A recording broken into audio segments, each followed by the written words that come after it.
চলেন আজকে অর্ডারের 500 ml এর একটা চকলেট টাপকে ডেকোরেট করা যাক। এর জন্য প্রথমে আমি একটা চকলেট স্পঞ্জ কেক বেক করে নিয়েছি এবং এটাকে 2টা লেয়ারে স্লাইস করে নিয়েছি। এরপর এতে আমি দিয়েছিলাম সুগার সিরাপ, যেটার কিনার ভিডিও ক্লিপ নেওয়া হয়নি। তো এরপর আমি এখানে চকলেট ক্রিম দিয়েছি এবং এখন দিয়েছি চকলেট গানাশ। এটাকে আমি সুন্দর করে একটা চামচ দিয়ে স্প্রেড করে দেব পুরোটা কেকের মধ্যে। স্প্রেড করা হয়ে গেলে এরপর সেকেন্ড লেয়ারটাও দিয়ে দিব। সুগার সিরাপ দেওয়া হয়ে গেলে বাকি ক্রিমটুকুও দিয়ে দিব। আর এখানে একটা প্রবলেম হয়ে যায়, সেটা হচ্ছে বাটির যে হাইট, সেই হাইটের তুলনায় কেক এবং ক্রিমের হাইটে অনেক বেশি হয়ে যায়। আর গানাশ দেওয়ার পর তো পুরো একদম টাপ কেকের যে ঢাকনা সেটাই লাগানো যাচ্ছিল না। তার কারণ হচ্ছে যে আমি এই কেকটা 2টা স্লাইস করে নিয়েছি এবং 2টা স্লাইস করার কারণে ক্রিমের লেয়ারও 2টাই হয়ে যায়।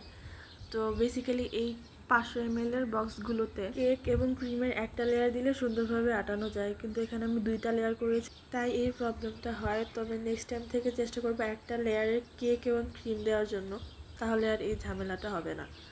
তো এটা আমার এরিয়ার খুবই কাছে ছিল, তাই এই যাত্রায় বেঁচে যায় আর কি।